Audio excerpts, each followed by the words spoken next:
Assalamualaikum warahmatullahi wabarakatuh. Waalaikumsalam. Selamat siang, Dokter Ana dan teman-teman sekalian. Semoga dalam kondisi sehat semua. Saya akan mempresentasikan MSCT scan pasien, yaitu pasien Siti Rohma usia 44 tahun di R4B dengan rhinosinusitis kronis dan konkahipertrofi dan diprogramkan untuk VES dan konkoplasti. Pasien ini dengan keluhan hidung tersumbat kanan dan kiri hilang timbul sekitar 1 tahun yang lalu.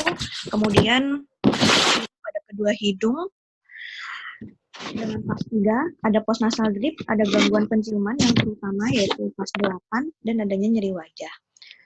Kemudian ini adalah CT scan yang diambil pada tanggal 16 Agustus 2019. Ini potongan koronal, aksial, dan potongan sagital. Yang pertama kita melihat apakah adanya variasi anatomi. Untuk variasi anatomi hidung dan sinus paranasal yang didapatkan pada CT scan potongan koronal dan sagital, yaitu yang pertama ini adalah panah orange.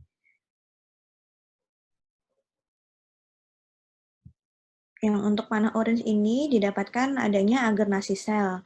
Kemudian yang kedua adalah bula etmoid pada potongan koronal nomor 4. Di sini didapatkan adanya bula etmoid. Kemudian untuk sel Haller tidak ditemukan, sel onodisel juga tidak ditemukan. Kemudian yang untuk potongan koronal nomor 7 itu adanya kongka media bulosa kiri, sedikit sekali. Ini. Kemudian tidak didapatkan juga adanya defleksi prosesus uncinatus ke lateral. Untuk drainase sinus, yang pertama melihat sinus maksilaris dan ethmoid anterior, yaitu dari kompleks osteomeatal. Ini terbuka, bisa dilihat di sini, ini adalah konka inferior, konka media, ini prosesus uncinatus. Kemudian ini ostiumnya terbuka, ostium sinus maksilarisnya terbuka.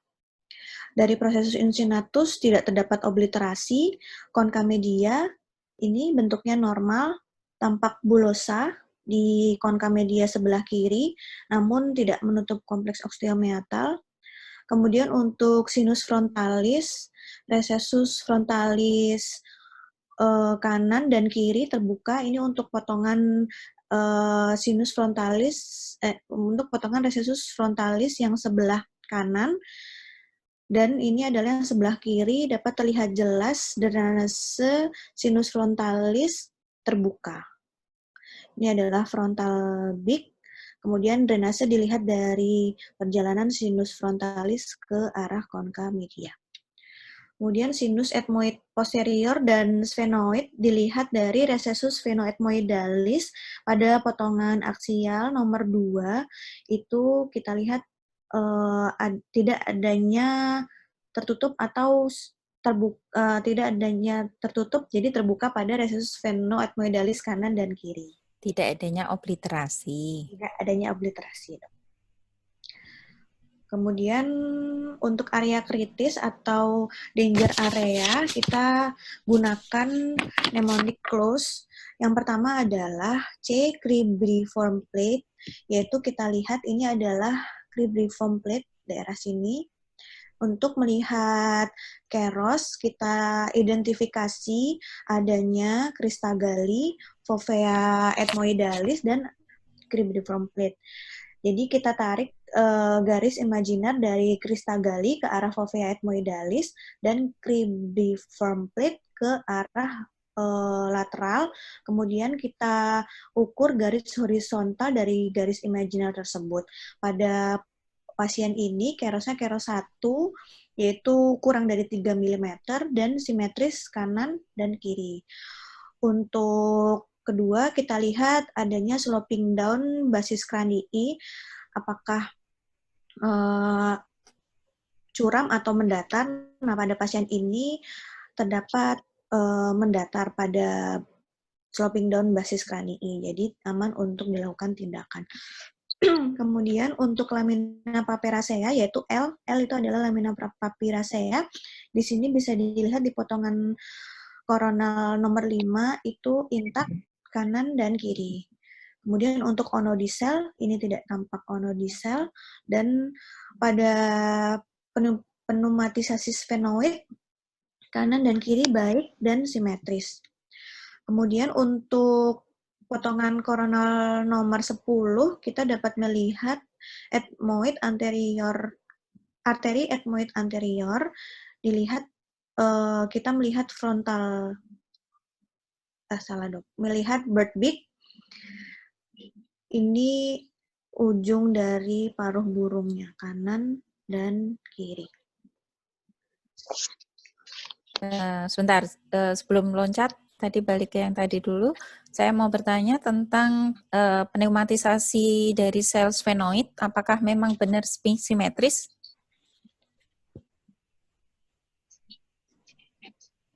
Izin dok, untuk yang kanan lebih besar ya dok? Kanannya yang mana? Ini dok. Ya, pneumatisasi sel sfenoid. Ingat sel sfenoidnya yang mana? Ya, jadi yang lebih besar kanan apa kiri? Kanan dok. Kiri dok, kiri dok. Ya, ini yang tadi ditanyakan Bu Sufi ya. Kadang kalau ini kita bukan namakan interseptal pneumatisasi, tapi terdapat septum tambahan ya, sekat tambahan di posterior. Yang interseptal sinusnya tetap hanya satu. Dan kalian bisa lihat kalau pneumatisasinya tidak simetris, interseptal sinus akan mengarah pada melekat pada dinding lateral dari sinus sfenoid. Di ujungnya situ ada apa biasanya Bu Dini? Nah, yang pas kamu titik itu, nah itu kan dia melekatnya ke lateral. Di lateral akan kita temui bangunan apa? Ada dua bangunan yang penting di sinus sfenoid, yaitu biasanya kelihatannya pakai potongan koronal. Bangunan apa dan apa tadi?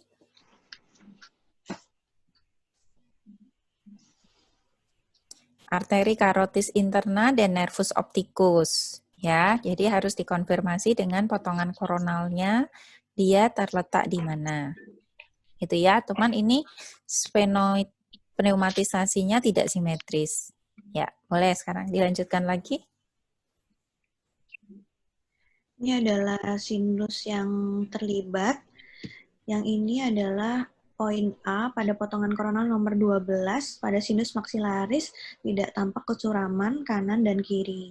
Kemudian yang poin B yaitu potongan koronal nomor 2 sinus ethmoid anterior kanan dan kiri tidak tampak kesuraman juga. Kemudian yang untuk potongan koronal nomor 12 itu bisa dilihat juga sinus ethmoid posterior. Tak tampak kesuraman. Kemudian potongan sagital nomor 20 pada di sini kita bisa lihat sinus frontalis juga tidak tampak kesuraman. Kemudian dan potongan aksial nomor 2 itu sinus sfenoid juga tidak tampak kesuraman. Oke. Akan lebih baik kalau pada saat kita identifikasi sinus, menyebutkan landmark-landmarknya ya. Baik dok. Ya, oke. Lanjut. Kemudian ini untuk septum dan kongka. Pada septum tidak didapatkan deviasi septum dan tampak hipertrofi pada konka inferior dan konka media dan adanya konka bulosa pada konka media kiri. Oke, pada gambar ini konka bulosanya tipe apa? Ada berapa tipe konka bulosa dulu? Ada 3 dok. Apa aja? Paradoksal. Konka bulosa berbeda dengan konka paradoksal. Konka bulosa tipe apa saja? Ada 3. 1,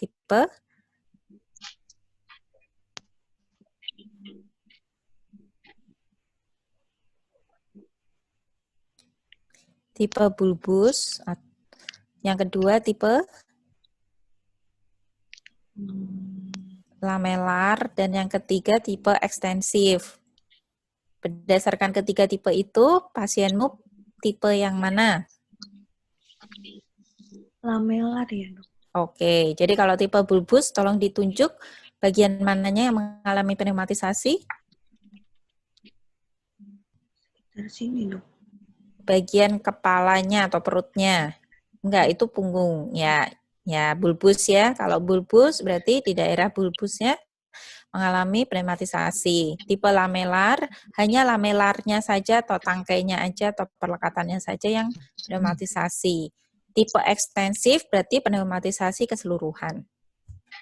Gitu ya. Jadi harus ditambahkan tipe konkabulosanya. Oke, Dok. Ya, Pada pasien ini tipe konkabulosa yang lamelar, Dok. Oke. Lanjut. Untuk struktur dari sekitar sinus paranasal, yang pertama kita lihat di potongan aksial nomor 7, untuk melihat jaringan soft tissue pada pasien ini tidak ada massa maupun adanya pembengkakan. Kemudian untuk struktur orbita pada potongan koronal nomor 4 juga tidak ada kelainan kanan dan kiri. Dan pada brain juga tidak ada kelainan. Kemudian untuk ini tadi struktur orbita juga bisa dilihat di potongan aksial nomor 2. Kemudian untuk yang nervus opticus juga tidak ada kelainan. Dan ruang pterygomaxilla juga tidak ada kelainan kanan dan kiri. Dan pada gigi geligi juga tidak ada kelainan. Oke, pada gigi geligi kelainan apa yang mau kamu cari?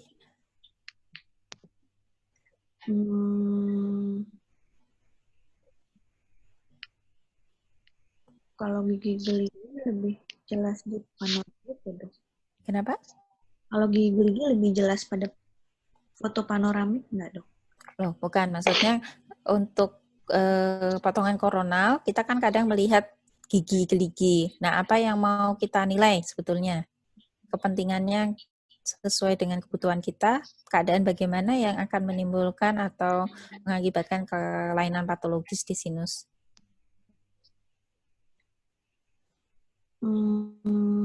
Adanya karies gigi yang menjorok ke sinus maksila, Dok. Bukan kariesnya, tapi yang masuk ke maksila bagian dari apa? Dari gigi? Akar, Dok. Akar, ya. Jadi biasanya kita mencari apakah ada penonjolan akar gigi yang masuk ke dalam maksila. Kalau misalnya ada, berarti kita harus konfirmasi apakah gigi tersebut sehat atau tidak sehat. Karena kalau tidak sehat akan menimbulkan sinusitis yang berulang. Itu ya. Baik, Dokter. Sudah, Dok. Diulang dulu untuk yang awal tadi ada beberapa yang mau saya konfirmasi.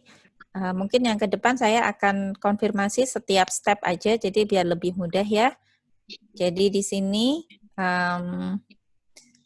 kalian bisa melihat untuk beberapa variasi anatomi yang ada sudah diidentifikasi. Agernasi tampak jelas ya, pada gambar nomor 3 itu tampak agernasi. Jadi kita mengulang lagi, kalau ada agernasi, apa yang akan terganggu?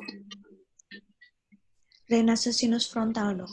Drainase sinus frontal akan berjalan ke arah mana kalau ada agernasi? Arah posterior. Ya, ke arah posterior. Ingat, sel-sel yang ada di anterior dari drainase sinus akan menyebabkan drainase terdorong ke posterior. Begitu juga sebaliknya, sel-sel yang ada di posterior sinus, posterior sesus akan menyebabkan drainasenya ke anterior. Di sini tidak ada sel Heller, kemudian seharusnya kamu ambil gambaran konka media yang bulosa udah ada ya, ditulis ya konka lamelar ya. Lanjut slide berikutnya.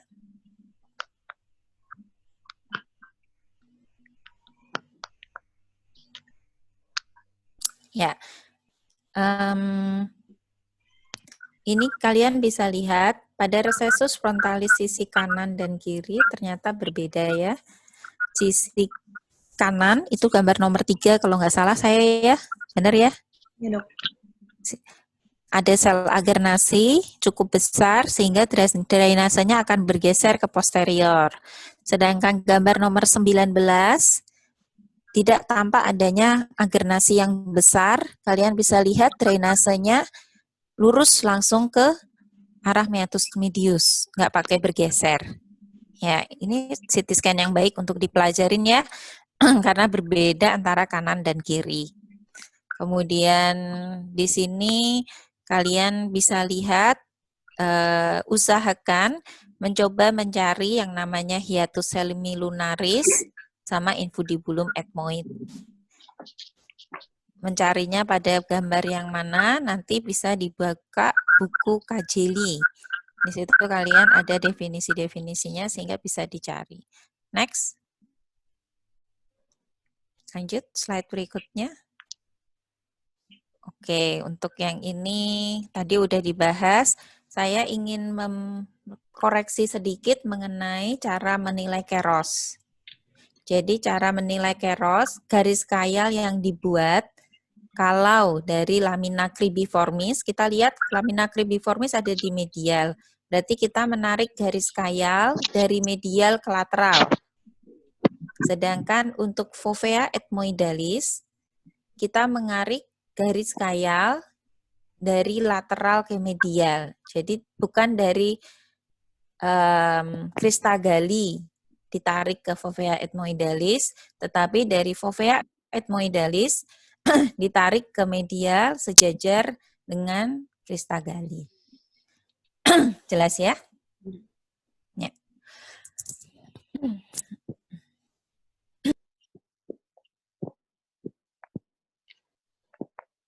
Lanjut. Kayaknya yang selanjutnya sudah dibahas tadi ya. Pada gambaran sinus, untuk presentasi sebaiknya sambil ditunjuk yang menjadi landmark.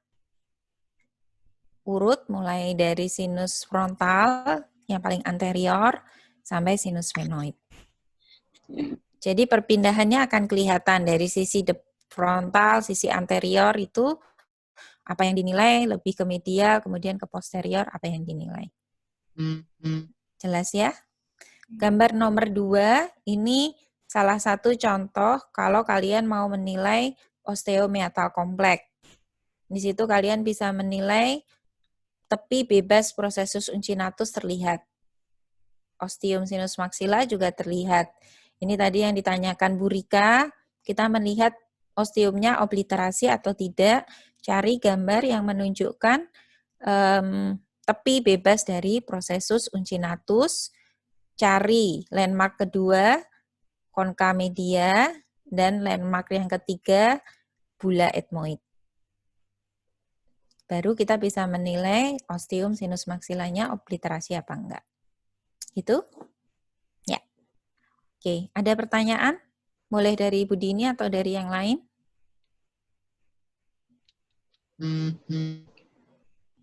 Tanya dokter. Ya, Untuk silakan. ini kan ada konkabulosa yang lamelar dok, yang sedikit. Itu perlu kita lakukan konkotomi atau tidak dok? Dibuka untuk konkabulosanya tadi? Yang ada gambar konkabulosanya?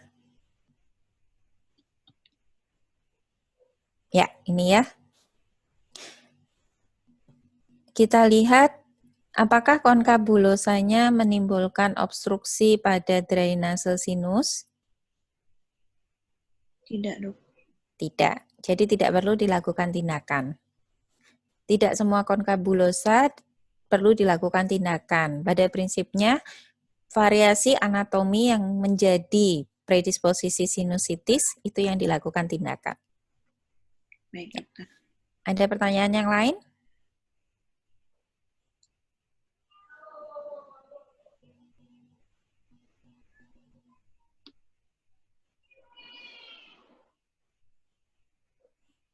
Kayaknya tidak ada yang menyalahkan, berarti jelas semua ya? Semoga jelas. Kalau memang sudah tidak ada pertanyaan, boleh ditutup. Silakan Bu Dini untuk ditutup. Terima kasih untuk Dokter Ana dan teman-teman sekalian. Hari ini kita sudah belajar MSCT scan, pembacaan MSCT scan sinus paranasal. Jadi kita bisa mengaplikasikan kepada pasien-pasien pada saat sebelum operasi.